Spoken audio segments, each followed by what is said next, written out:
que la Biblia fuese traducida del idioma de Juan, griego, al español. Y el traductor tradujo eso como hijitos míos. En griego, la expresión es teknia. Mañana ya puedes decirle a tu amigo que hablas griego. Si te pregunta, ¿qué hablas? Teknia. ¿Y qué quiere decir teknia? En realidad no quiere decir hijitos míos. Quiere decir mi pequeñito, mi chiquitito, mi hijito lindo. Es como cuando la mamá acaricia a su hijito, ¿no? Le está dando pecho y le pasa la mano por la cabecita. Ay, chiquitito, ay, esa es la expresión teknia. Y es así que Juan trata, porque ya dijimos que Juan está predicando este sermón. Y él dice, hijitos míos, pero en realidad él está hablando en nombre de Dios. O sea, es así como Dios te mira, su hijito lindo, su pequeñito. Y aquí esto me emociona, porque aquí se expresa el tipo de relación que Dios quiere tener contigo. No es una relación de patrón-empleado. No es una relación de patrón-esclavo. No es una relación de sargento-soldado. Es una relación de padre-hijo. Tú eres el hijo amado de Dios. Por eso yo siempre digo que tú eres lo más precioso que Dios tiene en esta tierra. Lo más precioso. Dios te ama. El otro día yo estaba saliendo de la iglesia y un muchacho corrió al carro llorando y dice, pastor, usted dice que Dios me ama porque no conoce mi vida. Si usted conociera mi vida, jamás diría que Dios me ama. A mí nadie puede amarme. ¿Sabes una de las cosas peores que el pecado hace en tu vida? Es que te va anulando, va destruyendo en ti el sentido de valor. Caes. Y llega un momento en que te sientes perdido, te sientes nada, te sientes barro. Te sientes sucio, te sientes inmundo, indigno. Indigno de tener una linda familia, indigno de ser un buen padre, un buen esposo, indigno de entrar en la iglesia, indigno. Y ahora viene Dios y te dice, hijito mío, mi chiquitín. Te voy a ilustrar el amor de Dios de una manera curiosa y medio jocosa. ¿Has visto a una madre tomar a su hijito de 15 días, pequeñito, y cambiarle los pañales? ¿Has visto? O tú como madre lo has hecho. Está todo embarrado, pero tú lo tomas con cariño, le quitas el pañal, lo lavas, lo desinfectas. ¿Y qué hace la madre? Le da un beso en las nalgas. ¿Las mamás hacen eso o no? Y ahora viene Jesús y dice, y si tú, siendo humano, egoísta, malo, ¿sabes hacer eso con tu hijito? ¿Cuánto más yo voy a hacer contigo? Nosotros vivimos ensuciando los pañales en la vida espiritual todos los días. Y ahora viene ese Padre de amor y te cuida, te perdona, te limpia, eso vimos anoche, y te da un beso. Hijito mío. Pero lo que el Padre quiere decir esta noche es algo impresionante. Dice: hijitos míos, estas cosas os escribo para que no pequéis. ¿Por qué Dios no quiere que peques? Porque Dios te ama. Voy a decir algo que te puede parecer una aberración. Si el pecado te hiciera feliz de verdad, Dios no tendría nada con el pecado, contra el pecado. Porque lo que más quiere Dios es que tú seas feliz. Pero es que el pecado te engaña, te seduce, te miente y después te destruye. Te quita la paz. No puedes dormir. Te sientes sucio, te sientes inmundo. Y es por eso que Dios no puede soportar el pecado. Entonces aquí no es un sargento que te está dando una orden. Es un padre de amor que te dice: mi chiquitín, querido,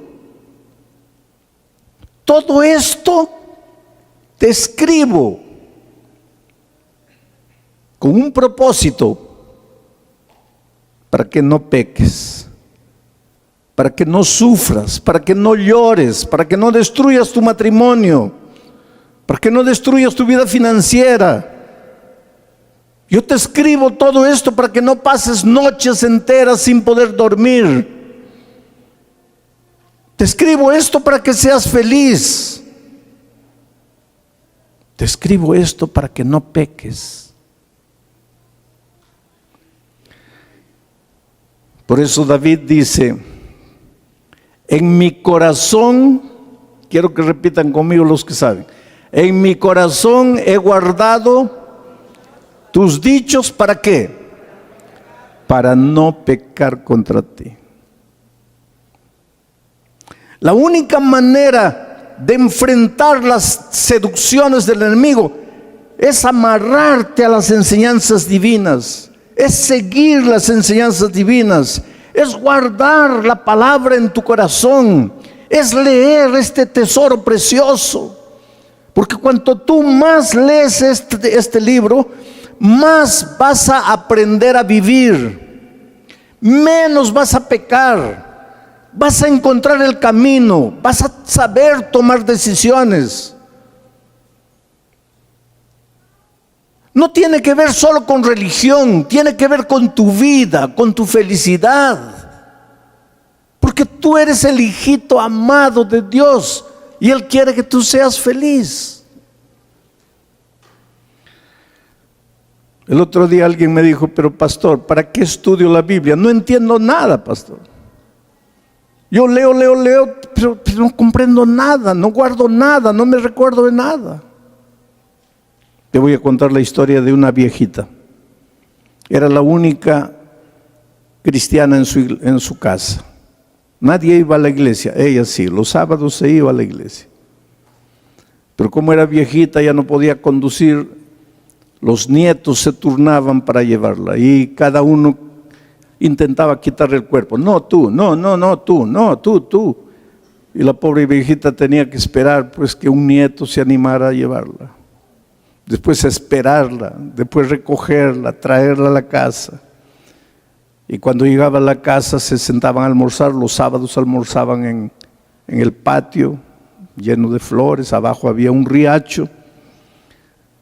Y los nietos burlones le preguntaban: abuela, a ver, cuéntanos qué has escuchado hoy en la iglesia. Y la viejita decía: no me acuerdo. ¿Pero no has ido a la iglesia? Sí. ¿Pero qué has aprendido? No me acuerdo. Entonces, ¿para qué vas a la iglesia?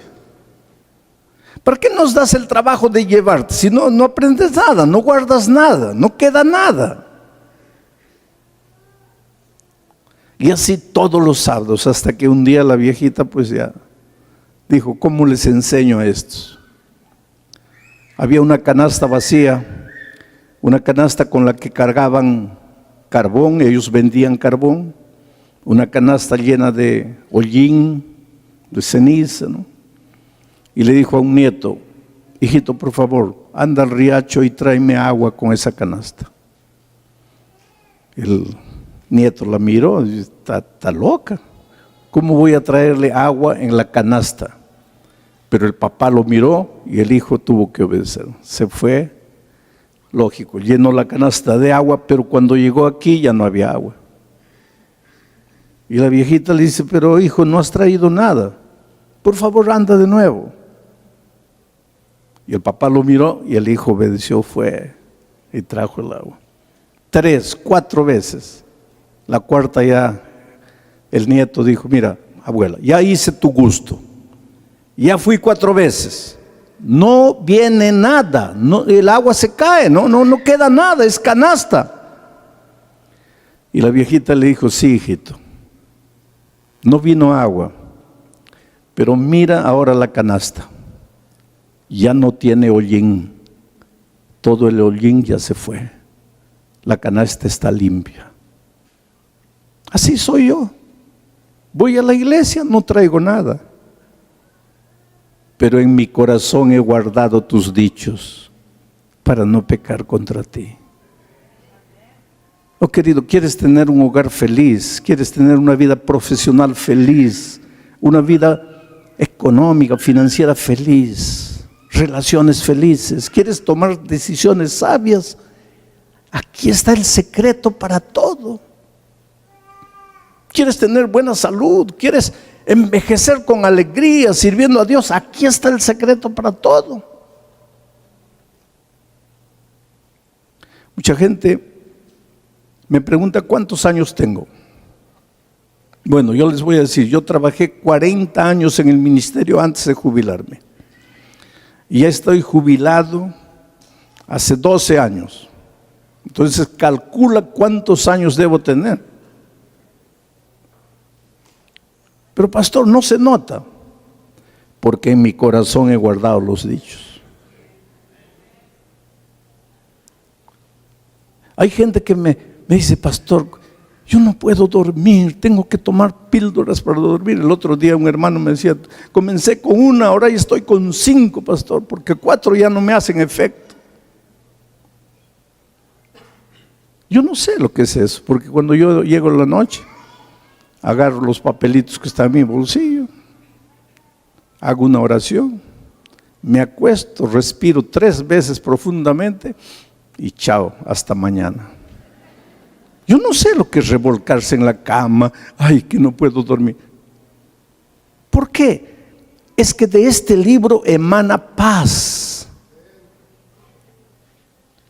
Entonces, por eso te digo, si tú quieres ser seguidor de Cristo, lo primero que tienes que hacer es conseguir una Biblia, alimentarte de lo que está aquí. Pero pastor, no entiendo nada, pero por lo menos tu vida va a quedar limpia.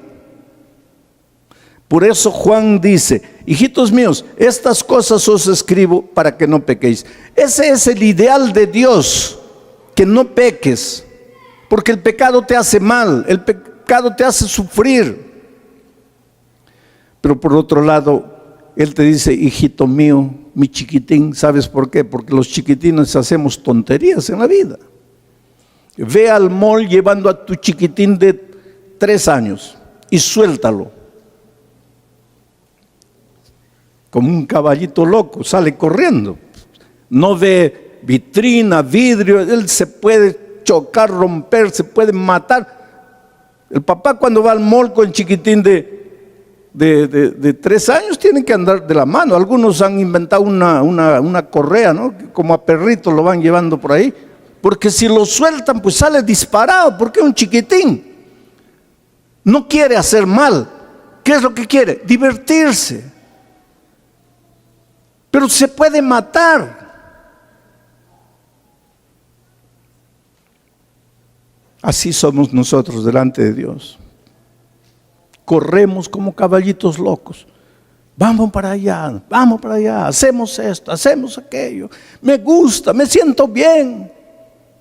Sí, porque el pecado es traicionero, es mentiroso. En el momento del pecado te hace sentir bien. Pero después queda el vacío de la culpa, el tormento. El pecado te crucifica en el madero de tu propia conciencia, no te deja en paz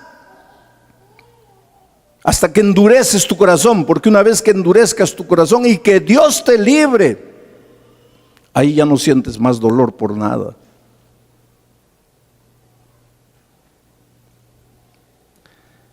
Cuando mi hijo era pequeñito, mi esposa había salido, yo estaba solo estudiando, y mi hijito corriendo de aquí para allá y jugando con un vaso de cristal bonito que nos habían regalado en el matrimonio.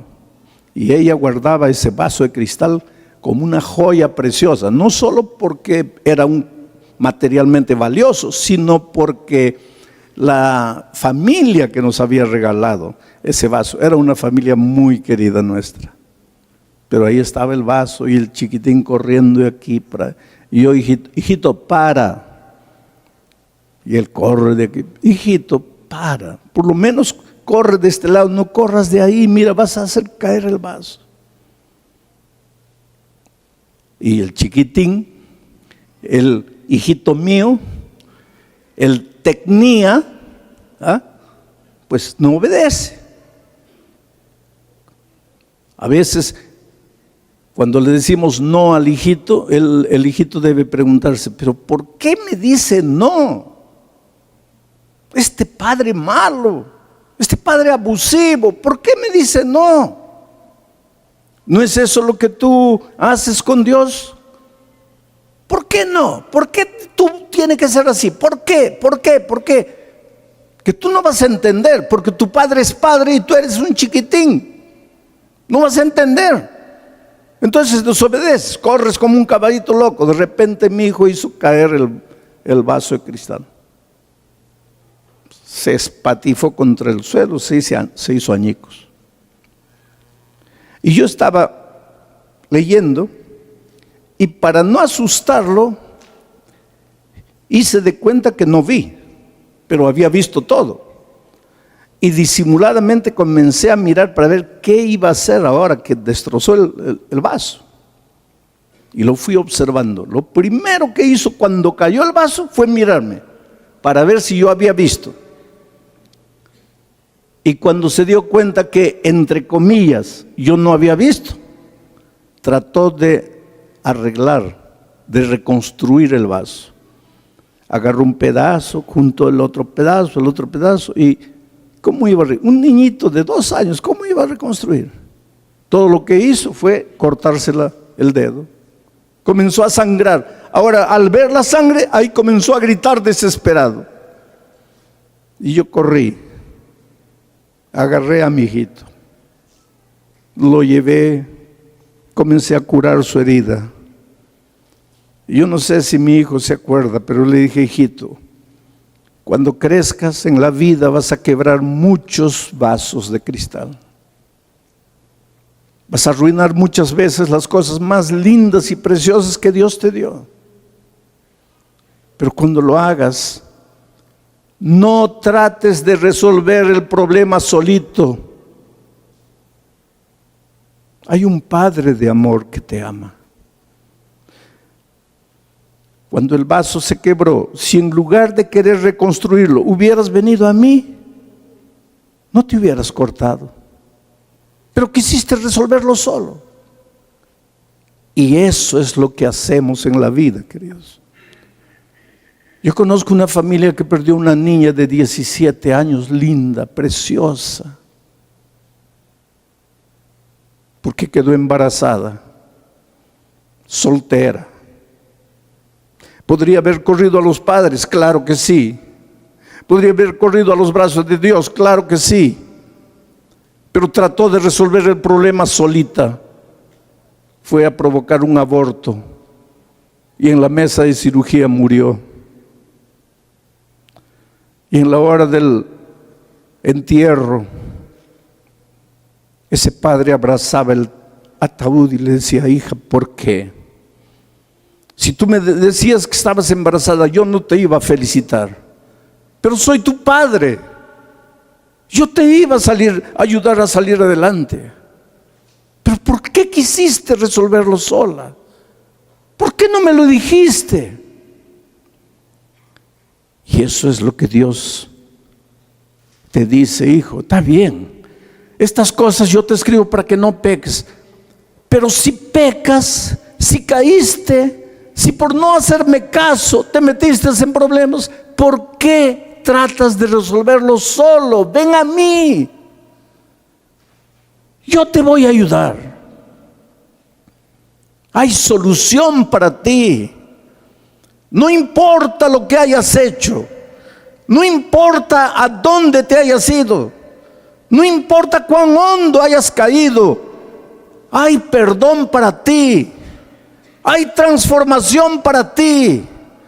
Es solo querer, es solo correr, es solo decirle: Señor, yo no puedo, pero tú eres mi Padre, yo estoy aquí. Pero Juan sigue desarrollando este texto y dice: estas cosas os escribo para que no pequéis. Y si alguno hubiere pecado, porque yo sé que estás en el mundo, estás cargando la naturaleza pecaminosa de la que hablamos anoche, que aunque esté en estado cadavérico te va a acompañar hasta el día de la venida de Cristo, pero mientras esté el cadáver de la naturaleza en tu corazón, siempre te va a estar dando ganas de pecar, ganas de andar en los caminos malos. Y muchas veces, si sueltas el brazo poderoso de Cristo, vas a caer. Por eso dice: y si alguno hubiere pecado, no te desesperes, porque tenemos un abogado para con el Padre, Jesucristo el justo. Él tiene derecho, Él está habilitado, Él puede ser tu abogado, entenderte, comprenderte. ¿Por qué? Porque Jesucristo, al venir a esta tierra, tomó la naturaleza humana. Él fue tentado en todo. Yo diría, Él fue tentado más que cualquier ser humano puede ser tentado, porque Jesús, además de tener todas las tentaciones que nosotros podemos tener, tuvo la tentación de usar sus poderes divinos en esta tierra. Pero al venir a la tierra, Él hizo un trato con su Padre. Perdón, escucha bien, Jesús nunca dejó de ser Dios. No digas que mientras estaba en esta tierra no era Dios. Él siempre fue Dios. Dios es eterno. Pero al venir a esta tierra hizo un pacto con su Padre, que en esta tierra no usaría sus poderes divinos. Por eso en el desierto el diablo vino 3 veces queriendo hacerlo usar sus poderes divinos. Y la victoria de Jesucristo no fue porque era Dios, sino porque en su corazón estaban los dichos. Fue con la palabra que Él venció y nos enseñó que ese es el camino. Entonces, la tentación que Jesús tuvo de usar sus poderes divinos no la podemos tener nosotros, porque ¿qué poder divino tenemos nosotros? Entonces Jesús fue tentado como nosotros, más que nosotros, pero no pecó. Nosotros todos hemos pecado. No hay justo ni siquiera uno. Isaías dice: desde la cabeza hasta los pies, en nosotros todo es llaga podrida. Pero Jesucristo es justo. A Jesucristo, el justo, en Él no hay pecado. Nadie puede apuntar un pecado en Él. Y eso es lo que lo habilita para defendernos, para salvarnos, para ser nuestro abogado. Y el siguiente versículo lo explica. Porque Él, Jesucristo, es la propiciación por nuestros pecados. ¿Qué cosa es propiciación? Es la sustitución. Envuelve sacrificio. Porque la palabra de Dios dice que la paga del pecado es la muerte. Y si todos pecamos, todos merecíamos morir. Pero no queríamos morir. Miren la situación. pecamos, tenemos que morir, pero no queremos morir. Y Dios nos ama, hijito mío, te dice Él, y tampoco quiere que mueras. Pero has pecado, y la paga del pecado es la muerte. Ahí entra la persona maravillosa de Jesucristo, que le dice al Padre: Padre, yo iré a la tierra como ser humano, seré tentado en todo.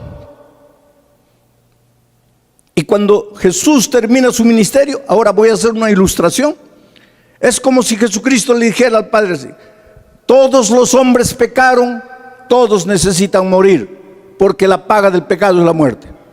Pero yo fui tentado en todo y nunca pequé. Por lo tanto, yo no merezco morir. Ellos merecen morir, yo no merezco morir. Pero yo los amo tanto que voy a morir, voy a tomar la muerte de ellos sobre mí. Yo voy a morir la muerte que ellos merecen. Y la vida que yo merezco porque no pequé, se la voy a entregar a ellos. Y eso es lo que sucedió en la cruz del Calvario. Un intercambio de amor. La muerte que nosotros merecíamos la murió Cristo, para que la vida que Él merecía la tuviésemos nosotros. Te voy a explicar para que entiendas eso con el simbolismo del santuario. Cuando el pueblo de Israel pecaba, cuando los israelitas pecaban, tenían que traer un cordero al santuario. Ahora, lo que ustedes no saben es que quien mataba al cordero, porque el cordero tenía que morir en sacrificio por el pecado del pecador, porque la paga del pecado es la muerte. No hay remisión de pecados sin sangre. Hubo pecado, tenía que haber muerte. La sangre tenía que ser derramada. La sangre del ser humano, la vida del ser humano, porque la sangre es vida. Pero el hombre no quería morir y Dios quería salvar al hombre. Entonces alguien tenía que morir. Ese alguien es Cristo. Pero en el tiempo de los israelitas todavía no había venido Cristo. Entonces ellos sacrificaban un cordero como símbolo del Cordero de Dios que vendría un día al mundo. Entonces el israelita que había pecado llegaba al templo trayendo su corderito. Ahora, quien sacrificaba el cordero no era el sacerdote. El israelita traía el cordero, colocaba sus manos en el cordero, confesaba sus pecados, y al confesar sus pecados estaba transfiriendo todos sus pecados al corderito. Señor, yo hice esto, no quiero morir, merezco morir. Transfería todos sus pecados, todo lo que había hecho, al corderito. Ahora simbólicamente todos los pecados estaban en el corderito. Él tenía que morir, pero ahora al transferir sus pecados era el corderito que tenía que morir. Pero ahora él tenía que matar al corderito. Agarraba el cuchillo. Ahí estaba el inocente corderito mirándolo. Si hay un animal manso, lindo, tranquilo, es un corderito. Y el corderito lo miraba. Y el pecador con el cuchillo en la mano. Y el corderito mirándolo como diciendo: me vas a matar. Como diciendo: ¿qué te hice? ¿Por qué me vas a matar? Hay algunos de nosotros que no podemos ver sangre. Yo personalmente no quiero ver sangre. No puedo, no me gusta. Pero si yo fuera israelita en aquellos tiempos, quien tenía que levantar el cuchillo para cortarle la yugular al corderito era yo. Tendría que ser yo.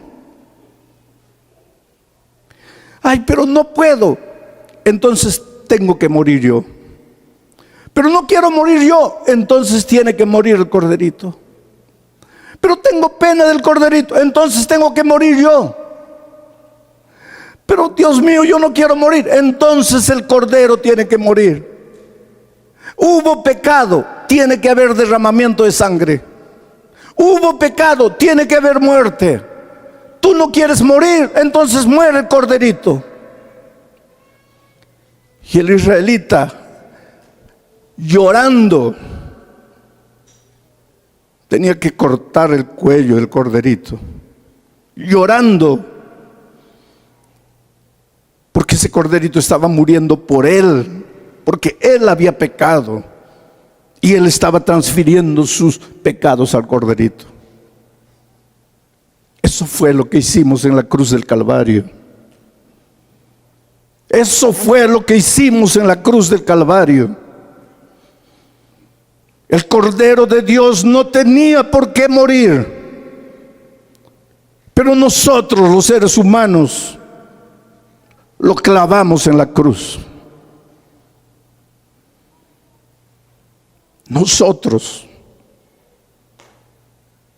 Es fácil decir nosotros, ¿no? Yo cuando era pequeño, mi madre tenía un libro llamado Primeros Pasos. Y en ese libro estaba la fotografía de la crucifixión. Y antes de dormir, mi madre me leía la historia y yo le preguntaba a mi mamá, ¿quién es este que está en la cruz del centro? Y él me decía, es Jesucristo que murió por nuestros pecados. Y este es el ladrón que no quiso arrepentirse. Y este otro es el ladrón que se arrepintió. Y estos que están abajo, ¿quiénes son? Y el rostro de mi madre se ponía tenso. Y me decía, hijo, estos de abajo son los malditos soldados que mataron a Cristo.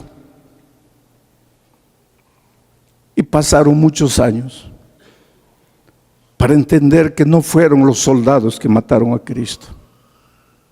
Fui yo. La única manera de ser librado de mi pecado era crucificar a Cristo. Pero tú eres hijo amado. Dios te ama. Tú podrías permitir que tu hijito muriese por una tontería que tú has hecho. ¿Tú aceptarías eso? Claro que no. Tú estarías dispuesto a morir por tu hijo. Ahora, si tú siendo hombre sabes dar buenas dádivas a tus hijos, ¿cuánto más vuestro Padre que está en los cielos? Ni tú ni yo podremos jamás pagar el... Vamos a abrir la palabra de Dios y la vamos a abrir en el capítulo 2 de Romanos, versículos 4 y 5. Yo quiero decirles una cosa. Si no existiera la palabra de Dios, no existiría la predicación.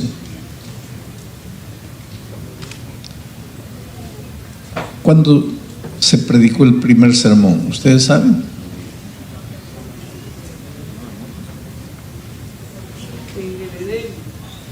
Perfecto. Allí se oyó por primera vez la palabra de Dios. ¿Y qué decía el sermón? Sea la luz. Y la luz fue. Ahora, la palabra no es teoría. En el principio era la palabra. La palabra era con Dios. La palabra era Dios. Cuando Dios en el principio dijo sea la luz, la palabra estaba interviniendo. Por eso la Escritura afirma que por Jesucristo fueron creados los cielos y la tierra. La palabra. Esta mañana yo no puedo predicar sin abrir la palabra. Hoy la palabra está escrita. palabra de Dios es poderosa. No había cielo, no había tierra. La palabra de Dios creó. Cuando Jesús estuvo en esta tierra, encontró un cadáver ya podrido. Dijo: Lázaro, sal. Y por la palabra, el cadáver anduvo. La palabra tiene poder. Esta noche la palabra puede hacer andar paralíticos espirituales. Puede hacer andar cadáveres espirituales. Esta mañana la palabra puede abrir el ojo de los ciegos espirituales. La palabra es poderosa. Es por eso que ninguna predicación debe empezar sin leer la palabra. El predicador no viene al púlpito para predicar lo que él cree, lo que él piensa. El predicador viene al púlpito para predicar lo que Dios ha dejado en su palabra. La tarea del predicador es entrar en el estudio de la palabra, entender lo que Dios está diciendo, arrodillarse, pedir la iluminación divina para sacar y explicar la palabra. Y ahí la palabra tiene poder. El poder de un predicador no depende de que habla bonito. El poder de un predicador no depende de la elocuencia, no depende de las ilustraciones. El poder de un predicador depende de cuánto usa la palabra. El mensaje tiene que salir de la palabra. Cuando alguien viene, predica, ya por la mitad o por el fin del sermón, lee la Biblia, lee un versículo, eso no es predicación. Eso es lo que el hombre piensa. La palabra tiene que brotar del texto bíblico. Y esta mañana vamos a tratar de entender lo que Dios quiere decir en el texto. Romanos capítulo 2, versículos 4 y 5. Dice así. Esta es una pregunta. ¿Se acuerdan que el texto de anoche también era una pregunta? Pablo era un profesor extraordinario. Él usaba muchas preguntas. Las preguntas son para hacer pensar, para mantener la atención de la audiencia. Y Pablo usaba con frecuencia preguntas, y ahora también pregunta. Dice: ¿o menospreciáis las riquezas de su benignidad, su paciencia, su longanimidad, ignorando que su benignidad te guía al arrepentimiento? Pero por tu dureza y por tu corazón no arrepentido, atesoras para ti mismo ira para el día de la ira y de la revelación del justo juicio de Dios. ¿O menospreciáis? ¿Qué cosa es menospreciar? Es darle a algo un precio menor de lo que realmente vale. Un par de zapatos debe costar $20. Y tú dices: no, ese zapato cuesta $1. Lo estás menospreciando. Le estás dando un valor abajo del que tiene. Porque ni el cuero que se ha usado cuesta $1. Entonces, lo que Pablo dice así es: menosprecias la benignidad, el amor y la longanimidad de Dios. Cuidado, no le des a la benignidad, al amor y a la longanimidad de Dios un precio menor de lo que tiene. No lo consideres por bajo. Ahora, ¿qué cosa es benignidad, amor y longanimidad? Las tres en realidad son palabras casi sinónimas, quieren decir la misma cosa. Benignidad nace del amor de Dios. El amor de Dios es Él. La longanimidad es la paciencia que Dios te tiene, nacida del amor de Él. Las tres están arraigadas en la palabra amor. Amor. El amor no es un sentimiento. El amor es una persona. Juan dice, Dios es amor. Escucha bien. Juan dice, Dios es amor. El amor no es un sentimiento. El amor es una persona. ¿Por qué una pareja se casa? Y después de 20 años de casado, el hombre mira a la señora y dice, oye, tengo una cosa que decirte, es muy seria, yo no quisiera herirte, pero tengo que decirte, ya no te amo. ¿Cómo ya no te amo? Tú nunca amaste. Lo que tú sentías, que tú tenías en tu corazón y que le llamabas amor, era sentimiento. El sentimiento acaba, pero el amor no, porque el amor es Dios en ti. Entonces, el amor es un principio, el amor es eterno, el amor no acaba nunca. ¿Todos los hogares tienen problemas? Claro que sí, pero problemas no son para divorciarse.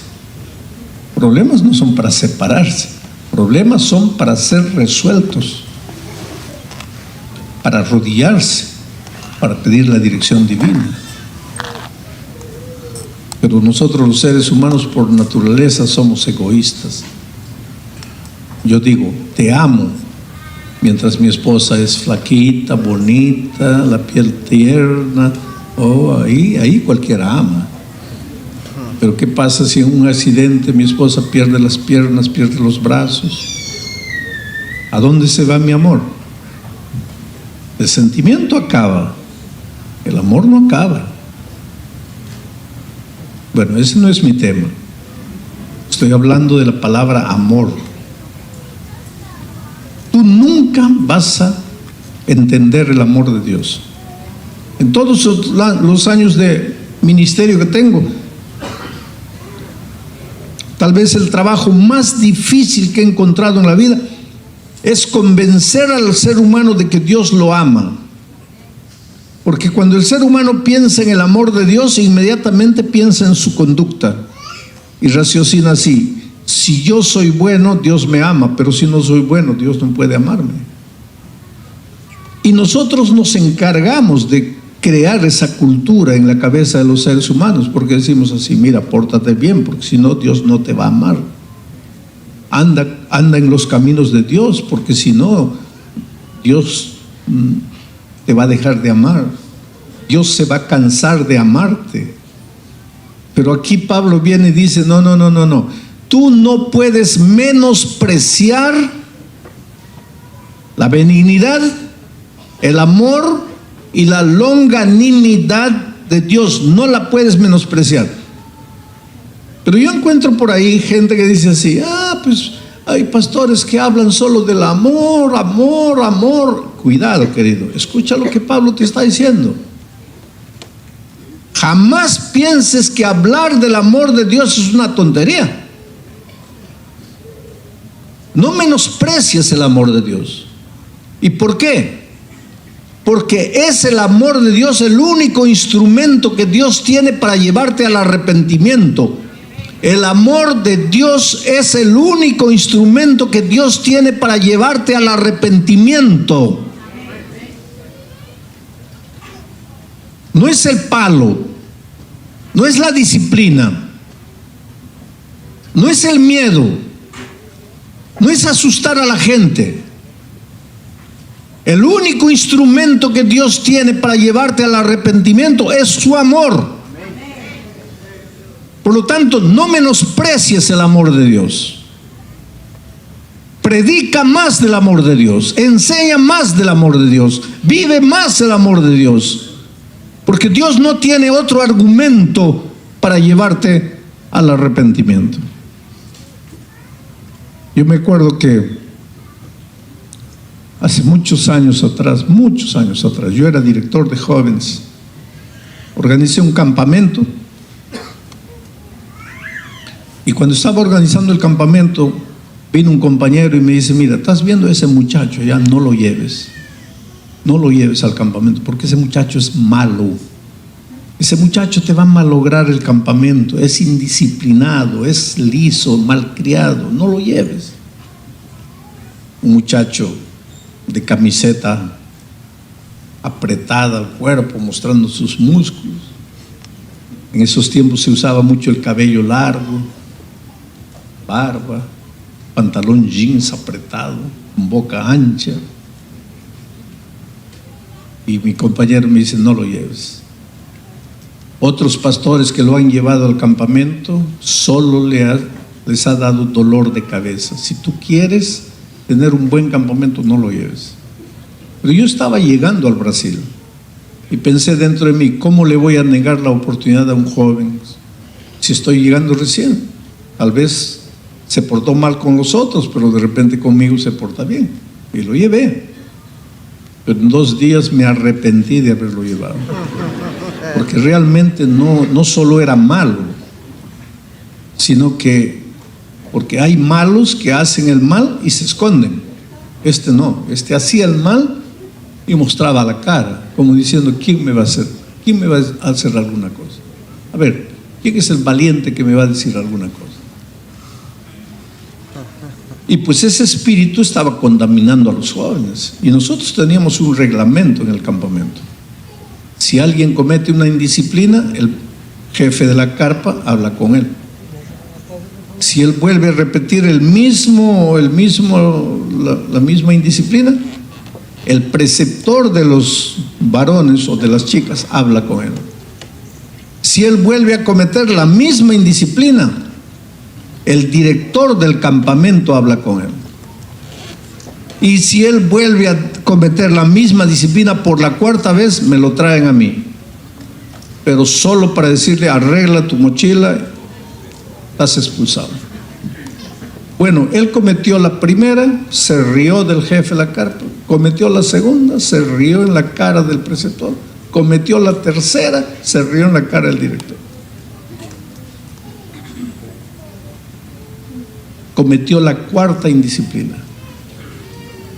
Entonces el director vino donde mí y me dijo: mira, tienes que hablar, porque ese muchacho tiene que irse de acuerdo al reglamento, ya cometió la 4ª, tiene que irse.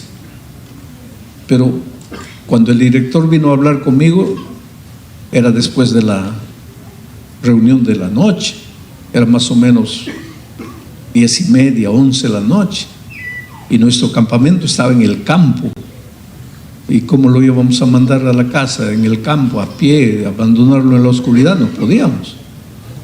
Entonces yo le dije al director: vamos a esperar mañana temprano yo hablo con él, porque ahora a medianoche no lo podemos expulsar. Pero el muchacho no esperó medianoche, porque en la madrugada, debía ser 2, 3 de la mañana, yo me desperté con el grito de los muchachos, las chicas, todos gritando en medio de la oscuridad, porque teníamos luz eléctrica con un motor y el motor estaba apagado, entonces estaba todo oscuro. Y yo salgo para ver qué es lo que está sucediendo, y las carpas caídas, un muchacho tropezando, el otro gritando, el otro llorando. En la oscuridad podría haberse provocado una tragedia, porque él de madrugada agarró agua fría y fue abriendo las carpas de los muchachos, de las chicas, y echándoles agua fría. Y los muchachos durmiendo salían y corrían de aquí para allá, y las carpas se caían. Podría provocar una tragedia. Y yo salgo para ver qué es lo que está sucediendo. Y en el centro del campamento, un muñeco de trapo grande, ardiendo, y en el pecho escrito: Pastor Bullón. Entonces dije: ese no se queda más ni un segundo aquí. ¿Dónde está? Está en su carpa. Fui a la carpa. Ahí estaba él con la mochila arreglada ya. Y cuando yo entré me dicen, no necesitas decirme nada, yo ya me voy. A mí nadie me expulsa, yo me voy. Y en ese momento como que Dios cambió lo que estaba sintiendo. Y le pregunté, pero ¿quién te dijo que te voy a expulsar? ¿Cómo quién? Tu reglamento no dice que cuando tú hablas es solo para expulsarme. Pues a mí nadie me expulsa, yo ya me voy. Le dije, no, yo no vine a expulsarte. ¿Y viniste a qué? Le dije, vine a decirte que te amo. Y él me miró. Dice, ¿qué? Vine a decirte que te amo. Y sus ojos se llenaron de lágrimas. Me dijo, por favor, expúlsame, castígame, échame de aquí. Dime que no valgo para nada.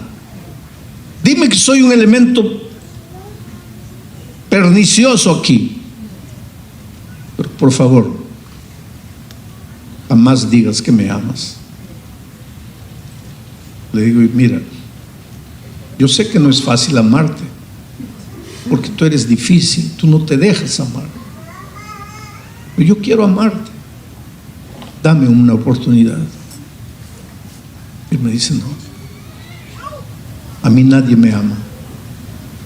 Mis padres no me aman, mis profesores no me aman, en la iglesia no me aman, mis compañeros no me aman, a mí nadie me ama.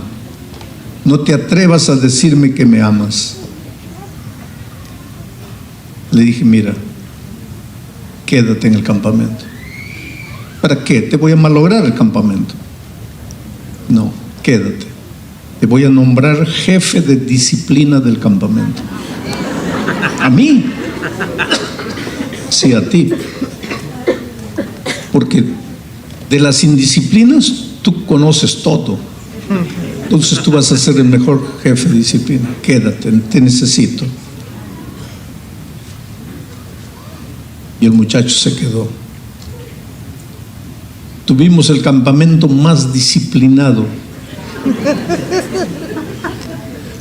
Terminó el campamento y nunca más lo vi. Pasaron años. Yo estaba en nuestra universidad en San Pablo dando un seminario para pastores y un día estaba yendo para el almuerzo y un muchacho con corbata se acerca y me dice, pastor, ¿se acuerda de mí? No. Míreme bien, ¿no se acuerda de mí? No, mira, no me acuerdo. Dice, hace muchos años, pastor, en un campamento yo hice un muñeco de trapo con su nombre y lo quemé. ¿Se acuerda de mí? Le digo, sí, claro. Pero estás diferente. ¿Qué haces aquí? Estoy estudiando, pastor. ¿Y qué estudias? Este año me gradúo en teología. Voy a ser un pastor igual que usted. Y hoy es un tremendo evangelista allá en el Brasil. Pero a veces yo tiemblo solo de pensar qué hubiera sido de él si esa noche yo le hubiera dicho, fuera de aquí. Ahora yo entiendo lo que Dios dice. Hijo, ¿cuántas veces me prometes y no cumples? ¿Qué piensas tú que mereces? Estás en la iglesia, pero vives otra vida. ¿Qué piensas tú que mereces? ¿A quién crees tú que engañas? ¿Tú crees que no conozco tu vida? Pero a pesar de eso te amo. ¿Y por qué? ¿Por qué hace Dios eso? ¿Porque es un Dios permisivo? ¿Porque te va a dejar hacer lo que quieras? No. Él nunca te va a dejar de amar. Quiero que coloques eso en tu cabeza, mira. Dios no te ama porque eres bueno. Y Dios no te deja de amar porque eres malo. Dios no te ama porque has hecho algo. Dios simplemente te ama. ¿Por qué? Porque su naturaleza es el amor. Él es amor. Yo no sé si tú entiendes lo que quiere decir Dios es amor. Te voy a hacer una ilustración tonta. ¿De qué está hecho este púlpito? De acrílico. ¿De qué está hecho la Biblia? De papel. ¿De qué está hecho mi traje? De tela. ¿De qué está hecho mi zapato? De cuero. ¿De qué está hecho este micrófono? De metal. Y ahora viene la ilustración tonta. ¿Y de qué está hecho Dios? No, pues eso es una tontería. Como Dios es Dios, Dios no está hecho. Pero ¿y si estuviera hecho? Solo para que entiendas, ¿cuál sería la materia prima de Dios? ¿De qué estaría hecho Dios? De amor. Eso es lo que Juan dice cuando dice Dios es amor. Dios no tiene amor, Dios es amor. Cuando Dios te da su amor, en realidad se está dando a Él mismo. No hay Dios sin amor. Por eso cuando alguien dice, si tú no te arrepientes, Dios te va a dejar de amar, es una mentira. Dios siempre te va a amar, porque el día que Dios deje de amarte, dejará de ser Dios, porque Él es amor. ¿Cómo va a dejar de amar? Deja de ser Dios. El amor es eterno, porque Dios es eterno. Dios nunca te va a dejar de amar. El otro día un hermano me dice, pastor, pero eso es peligroso, eso que usted está predicando es peligroso. ¿Por qué es peligroso?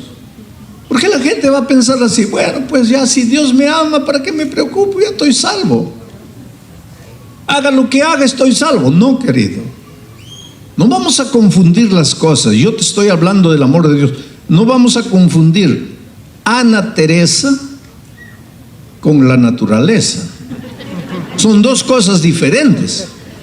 Yo no te estoy hablando de salvación, yo te estoy hablando del amor de Dios por ti. Dios nunca va a dejar de amarte, hagas lo que hagas, vivas como vivas. Dios siempre te va a amar. Pero entonces estoy salvo. No, porque la salvación no depende del hecho de que Dios te ama.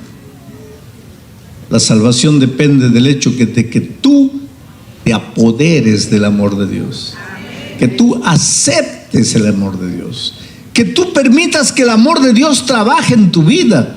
Y para que entiendas esto, te voy a contar una noticia. Hace algunos años atrás, ustedes saben que en Brasil desemboca el río Amazonas. El río Amazonas nace en las alturas de Cusco, en el Perú, como un riacho, como un hilo de agua, y pues va avanzando, avanzando, recibe afluentes. Cuando llega al Brasil ya es un río enorme, y cuando sale del Brasil y entra al mar, es un río tan grande que si tú te paras en una orilla, tú no alcanzas a ver la otra orilla de tan grande que es.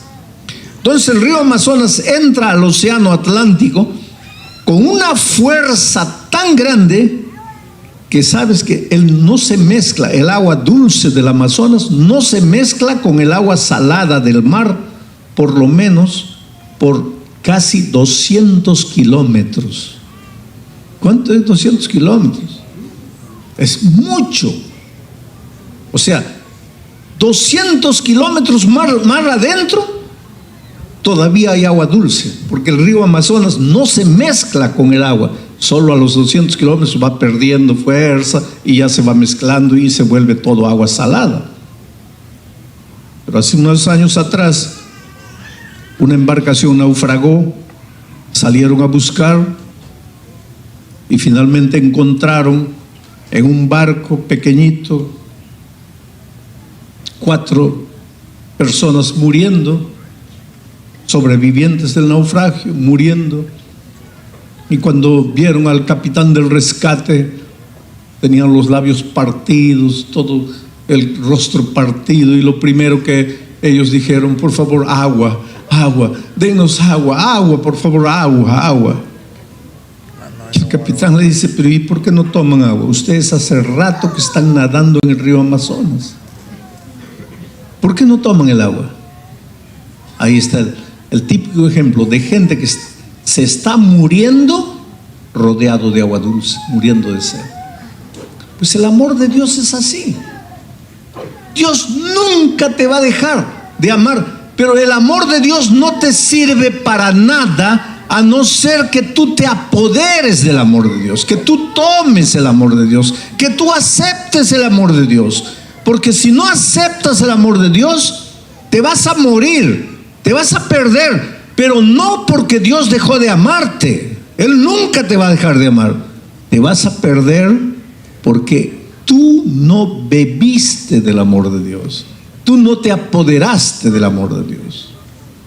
Ahora el versículo 4 habla del juicio final, de la muerte eterna, de la ira divina. ¿Cómo puedes entender que un Dios que te ama tiene al mismo tiempo ira? La ira divina no es como la ira humana, querido. La ira humana es una ira pecaminosa, porque tu hijito está corriendo, ahí le dices, hijo, calma. Él sigue corriendo, hijo, por favor, para. Él sigue corriendo, para, hijo, sigue corriendo, hijo, ya es la cuarta vez, para. Y él sigue corriendo y derrumba el vaso de cristal, el florero, y se hace añicos. Y ahí, ¿qué pasa? Agarras la chancleta, pa. Esa es la ira humana. ¿Tú crees que Dios es así? No, pues Dios no, hijo, deja de pecar. Hijo, deja de pecar. Hijo, ya te he dicho, deja de pecar. Y tú sigues, cáncer. No, ese Dios no existe. Ese Dios no existe. Pero el escritor bíblico no tiene otra palabra para explicar la consecuencia del pecado, y le llama ira divina a la consecuencia del pecado, que nada más es que la decisión que el hombre tomó. Y te voy a hacer una ilustración de esta manera. Cuando Cristo venga, y algunos de ustedes se van a asustar con esto, cuando Cristo venga, Él no viene para destruir al ser humano, sea bueno o sea malo, ¿no? Cuando la ira divina caiga, cuando el fuego caiga, no va a caer sobre el ser humano, sea bueno o sea malo, no, porque el ser humano es lo más precioso que Dios tiene en la tierra. Entonces, ¿todos se van a salvar? No todos se van a salvar. Hay algunos que se van a quemar, pero no es porque Dios les va a mandar fuego para quemarlos. Cuando Dios viene, cuando Jesús viene a la tierra por segunda vez, Él viene para destruir al pecado. Lo más horrible que hay en el mundo para Dios es el pecado. ¿Y por qué? Porque el pecado te destruye, el pecado te hace sufrir. Dios te ama, y lo que estás viviendo hoy es consecuencia del pecado. Entonces Dios, Él dice que cuando Jesús venga, el pecado no se levantará por segunda vez. Del pecado no va a quedar ni raíz ni rama. El pecado va a desaparecer por completo. ¿Y quiénes se van a quemar? Aquellos que hoy se agarran del pecado y no lo quieren soltar. Entonces, cuando la ira divina caiga, cuando el fuego caiga, no cae sobre el hombre, cae sobre el pecado. Pero ¿quiénes se van a quemar? Los que no quisieron soltar el pecado. ¿Por qué? No porque Dios dejó de amarlos, sino porque ellos no quisieron soltar el pecado. Por eso la Biblia dice, hoy es el día de buena nueva. ¿Qué buena nueva? Suelta el pecado, suelta el pecado. Ven aquí a mis brazos, arrepiéntete. Y ahora viene Pablo y dice, y el instrumento que Dios tiene para llevarte al arrepentimiento es su amor, su benignidad, su longanimidad. El libro de Oseas es un libro extraordinario.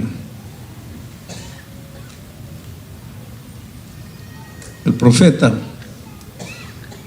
recibe una orden divina. Los profetas eran seres incomprendidos. Dios le dice al profeta: ve al prostíbulo y saca una mujer de allí y cásate con ella. Entra a la iglesia, desfila con ella, vístela de blanco y cásate con ella. Y él se casa. Y todos se ríen de él, todos se burlan de él, todos lo miran y dicen: mira qué tonto, ¿no? Tanta chica bonita, linda por ahí, decente, y se casa con una prostituta. Pero era la orden divina: cásate. Que Dios a veces quería enseñarle al pueblo lecciones a través de sus profetas, no de las palabras, sino de la vida del profeta. Bueno, todo queda maravilloso los primeros meses, y un día ella se va con otro hombre y lo deja al profeta. Y todo el mundo se ríe y dice: pues ya sabíamos, eso era lo que le esperaban para que se casa. Y un día alguien llega donde el profeta y le dice: oiga, tu esposa está embarazada del otro, y el otro la ha botado de la casa y está en la calle, no tiene para comer, no tiene dónde dormir, embarazada, esperando el hijo de otro. Y Dios le dice al profeta: ve y tráela de vuelta. Pero Señor, ve y tráela de vuelta. Y él va y la recoge en la calle y la trae a la casa y la cuida y la alimenta, y el niño nace y el profeta acepta al niño como su hijo. Pasa 1 año y medio y la mujer se va con otro hombre y deja al profeta con el hijo de otro. Y después alguien llega y le dice: tu esposa está otra vez embarazada de ese otro hombre, está en la calle, botada, sin comer, sin tener dónde dormir. Y ahora viene Dios y le dice: ve y tráela de nuevo. Y el profeta llora. Le dice: Dios mío, ¿qué quieres?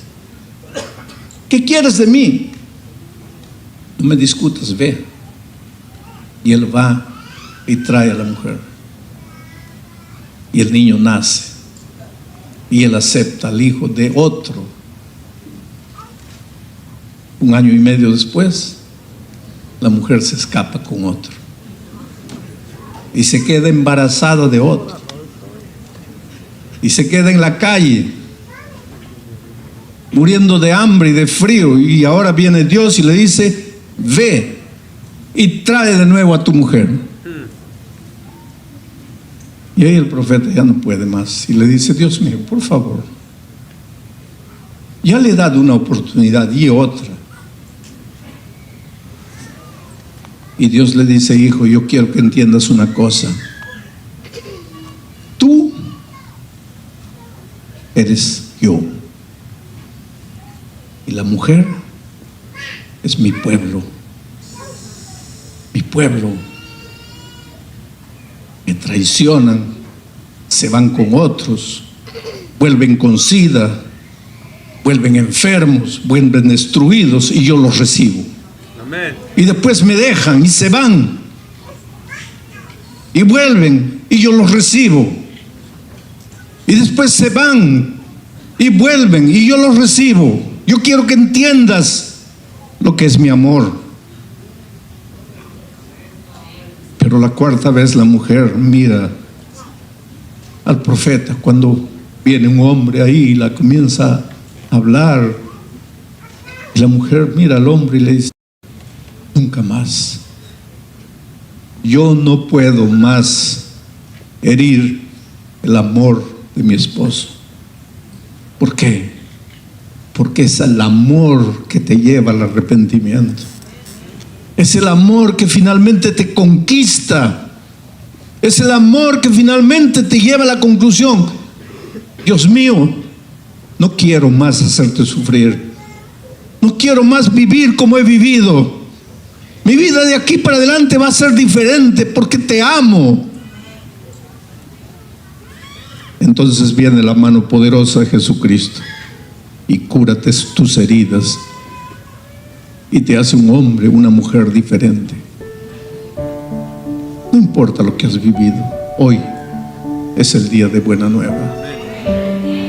Sabes que para entender el amor de Dios, yo creo que las mamás entienden mejor. Yo no sé si tú has visto a una madre limpiando a su hijito de 15 días que ensució los pañales. La madre le saca los pañales sucios con todo cariño, lo lleva para ahí, lo higieniza, lo limpia, lo lava. Y después, ¿qué hace? Le da un beso en las nalgas. Ese es el amor de Dios. Tú solo vives ensuciando pañales. Y Él te toma en sus brazos y te dice: hijo, te amo. Oh Dios mío, yo no soy digno. Claro que no eres digno. Yo no merezco. Claro que no mereces. Pero Dios no te ama porque mereces. Dios te ama porque te ama. Y si su amor no es capaz de llevarte al arrepentimiento, pues ya nada más será. Dios no tiene otro argumento. Dios solo tiene su amor. Por eso hoy es el día de buena nueva. Hoy es el día de salvación.